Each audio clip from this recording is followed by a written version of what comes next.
My son Lucas has always had a tendency to make unusual friendships. Since he was little, he seemed to attract children that others considered different. I have many stories about this, but there's one in particular that I have never forgotten. At the time, he was in the 4th grade, and we had just moved due to my husband's job transfer. This meant that Lucas was new to the school. He had always been very sociable and outgoing, so my husband and I were not worried about his ability to make friends. Our family was adjusting well, and Lucas seemed to be doing fine at school. I was quite pleased when I met his classmates' parents, as they all seemed like honest and respectable people. However, a few months after the move, I received a phone call from the school in the middle of the day. They asked that one of the parents come in to discuss an incident involving Lucas and another student. Since my husband was at work, I took responsibility and went to the school to meet with the principal. When I picked up my son, I felt a mix of anger and confusion. As we walked to the principal's office, he refused to answer any of my questions about what had happened. This intrigued me, as Lucas had always been very talkative and was not one to keep secrets. The principal asked Lucas to wait outside his office and invited me to sit down. Then, he began questioning me about my son's behavior. He wanted to know if Lucas was obedient, if he often broke rules or talked back to adults. I answered honestly, saying that he was a very polite and respectful boy, not just from my perspective as a mother, but as a fact supported by his past behavior. After a few questions, the principal finally revealed the reason for the meeting. He explained that Lucas had been involved in a small altercation with a classmate named Bruno. I asked about the circumstances, and he told me that the two were among the last students outside during recess and were walking up the stairs together. Suddenly, out of nowhere, Lucas pulled an eraser from his pocket and hit Bruno on the head, causing him to fall to the ground and start screaming. That didn't make sense to me. Lucas had never been aggressive without reason, and I knew he liked Bruno.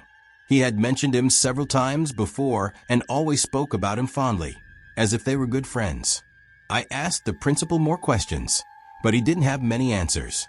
He even admitted that no one had witnessed the incident, but both boys had independently confirmed similar details of the story. Even so, he assured me that Lucas was not in trouble, as small fights between children were not uncommon. His only intention was to inform me about the situation, and no disciplinary action would be taken. That reassured me a little. We went home, and Lucas remained silent the entire way. He only decided to talk about it right before bed. Already frustrated by his lack of answers, I ended up pressing him to tell me what had really happened. That's when he revealed that Bruno had tricked him.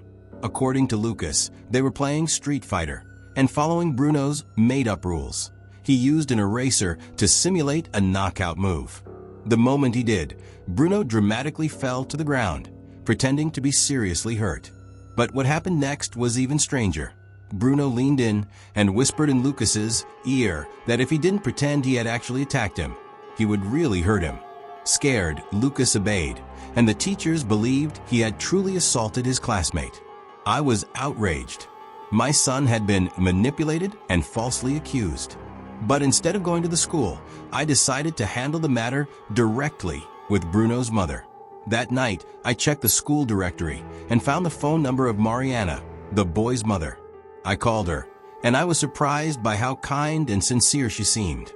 As soon as I mentioned the incident, she said she already knew everything. According to her, Bruno had confessed the true story, and she had already scolded him for it. I found it a little strange that Bruno had admitted the truth so quickly, but I was relieved that I didn't have to convince her of anything. Then she continued speaking, and what she said next left me even more intrigued. Bruno had always displayed some peculiar behaviors throughout his childhood. At times, it was as if he transformed into a completely different person. As Mariana shared more details about him, I couldn't help but feel sympathy.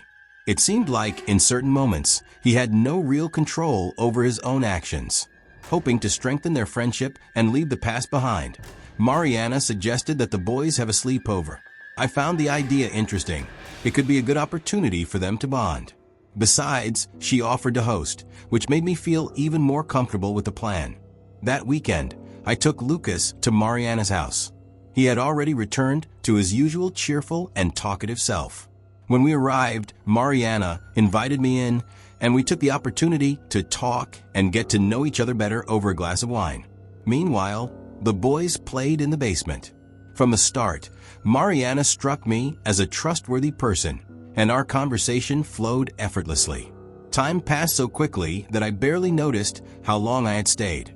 At some point, my curiosity got the better of me, and I asked about Bruno's behavior. Mariana's expression changed immediately, and she lowered her voice. She told me that he had always struggled to make friends and had seen several specialists. According to her, the doctors believed it was just a phase and that, over time, he would learn to manage his social difficulties. She also mentioned that Bruno had made noticeable progress in controlling his behavior and that the fact that he was becoming more social at school was a positive sign. I didn't ask any more questions. My only concern was ensuring that my son would be safe that night. Mariana assured me that Bruno had never been aggressive or violent, just a bit unusual at times. Her honesty reassured me. In fact, I felt happy knowing that Lucas was helping Bruno develop his social skills. When it was time to leave, I went down to the basement to say goodbye to Lucas. The two boys were laughing and playing Battleship, looking like they were getting along well. That only reinforced my belief that the experience would be positive for both of them. I kissed my son goodnight and headed home, feeling at ease. The next morning, I went to pick him up. As soon as I arrived at Mariana's house, I saw Lucas waiting by the door with his things packed and a smile on his face. I took it as a sign that the night had gone well. I greeted Mariana and loaded Lucas's belongings into the car. However, as soon as we started driving home, something unexpected happened. Out of nowhere, Lucas started crying. Surprised and worried, I asked what had happened. What he told me next was so disturbing that it left me speechless. Lucas explained that everything had been normal until bedtime. They had set up air mattresses in the basement and laid down side by side. Everything seemed peaceful until, in the middle of the night, he woke up for no apparent reason. That's when he noticed a sound coming from the bathroom. The door was slightly open, and a dim, flickering light shone from inside. It wasn't the usual glow of a bathroom light, but something softer, more like the glow of a candle. Curious and slightly uneasy, Lucas listened more carefully. That's when he realized that Bruno was talking. At first, he thought Bruno might be on the phone, but as he continued listening, he understood that something was far stranger than he had imagined. Bruno wasn't just talking to himself. He was having a full conversation. But the most chilling part was when Lucas noticed that Bruno wasn't calling himself by his own name. Instead, he was referring to himself as Mr. Jim. Lucas froze, feeling fear take over his entire body. Bruno was speaking as if he were someone else. And worse, he wasn't talking to anyone. He was talking to the mirror. Suddenly, the candlelight vanished, plunging the room into complete darkness. Terrified, Lucas squeezed his eyes shut and pretended to be asleep. Time passed painfully slowly, and then he heard the bathroom door creaking open. His heart pounded in his chest as he realized that the whispers hadn't stopped. They were now coming from right above him. The murmurs were strange, almost incomprehensible.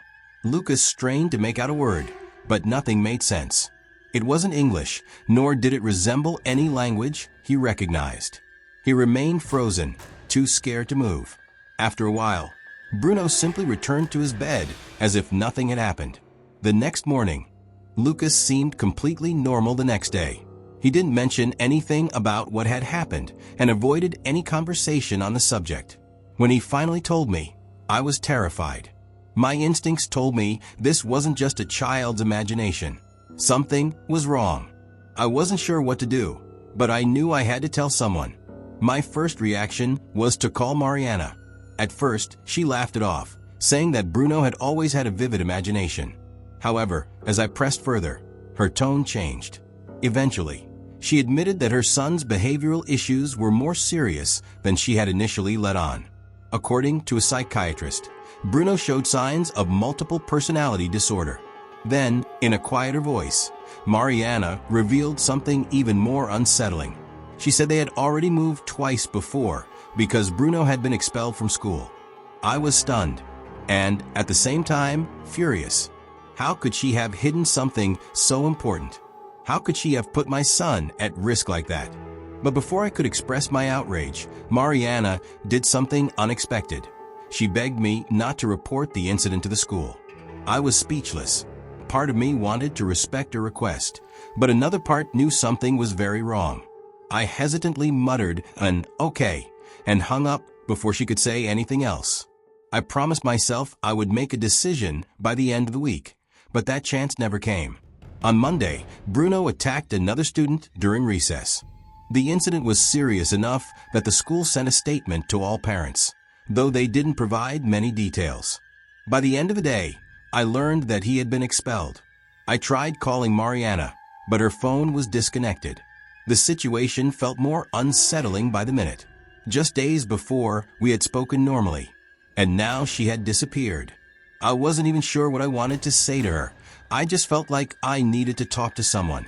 I checked the school directory, but there was no other contact for her. Only that one number, which no longer worked.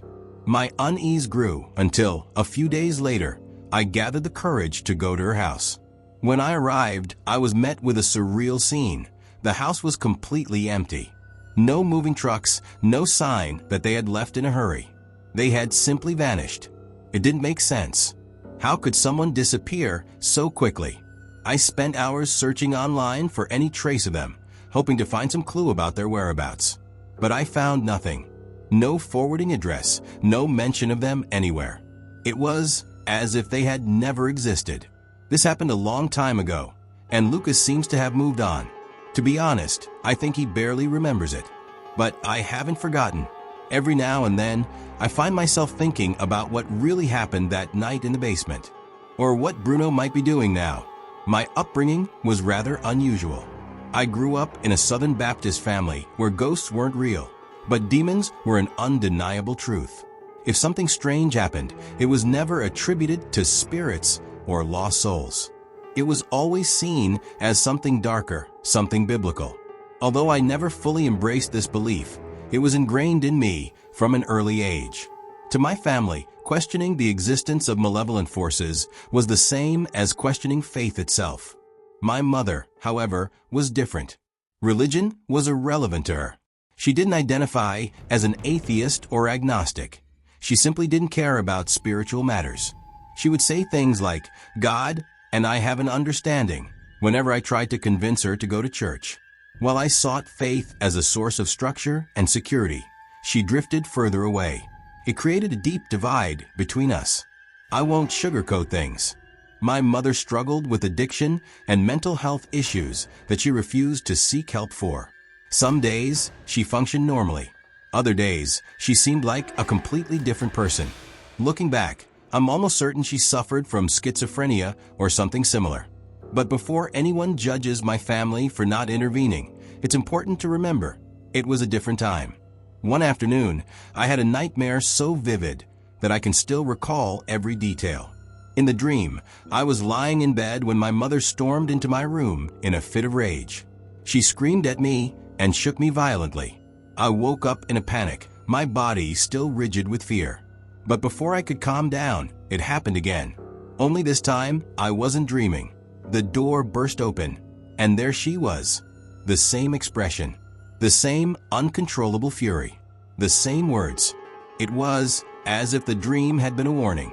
With what little strength I had, I managed to push her away and scream for her to stop.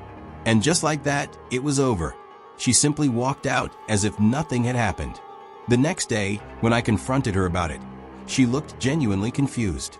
She claimed not to remember anything and even seemed a little hurt that I was so shaken. I tried to convince myself that it was just a coincidence, some strange overlap between my subconscious and her unpredictable behavior. But deep down, I feared there was something much worse behind it all. A few weeks later, I heard her voice coming from the backyard. She was screaming, but it wasn't a scream of fear or pain. It was a scream of excitement. I know that might sound strange, but it's the best way I can describe it. I ran outside and froze at what I saw. My mother was standing in the middle of the yard, smiling, holding a massive snake in her bare hands. That alone would have been terrifying. But there was something even worse. My mother had always been terrified of snakes. She couldn't even watch them on television without looking away.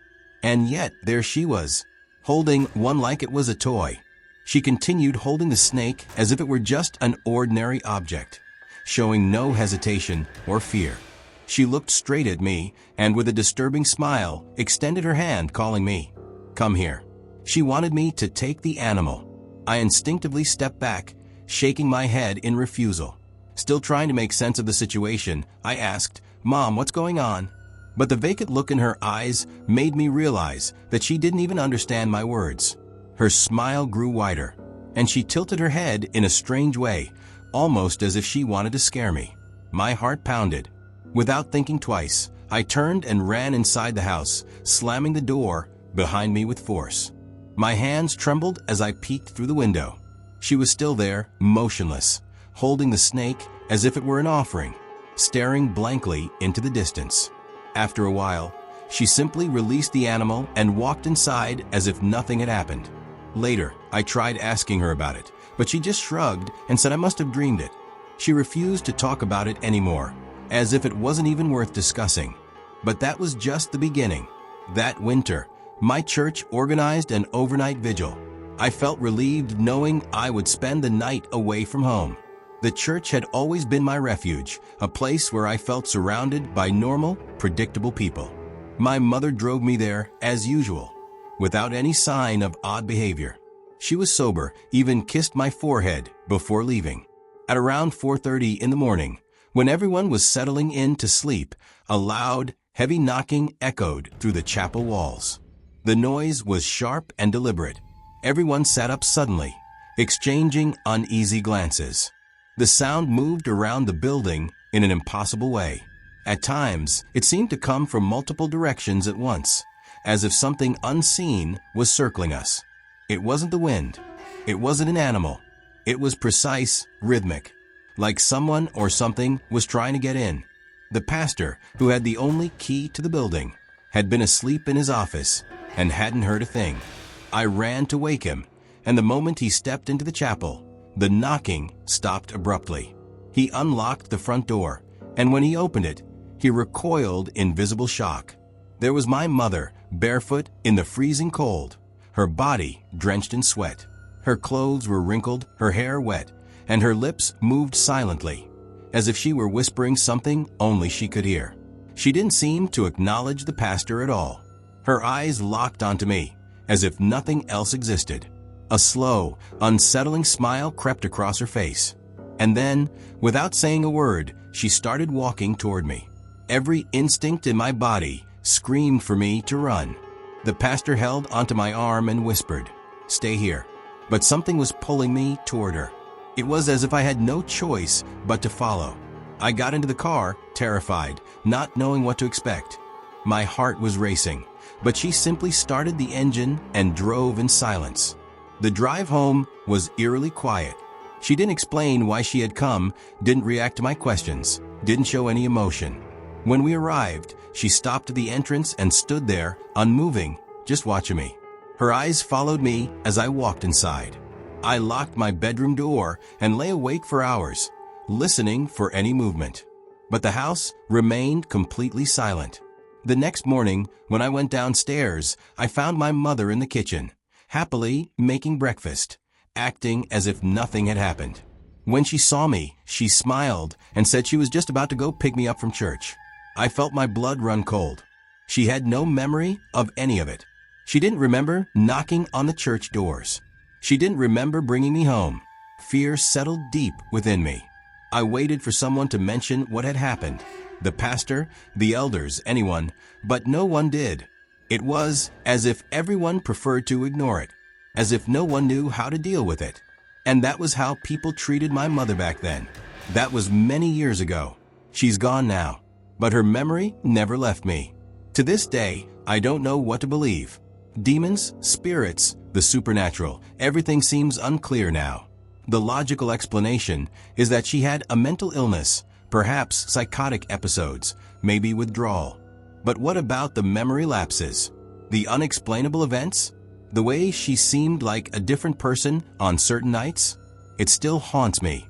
I tell myself there must be a rational explanation for all of this. But even now, I'm not sure I believe that.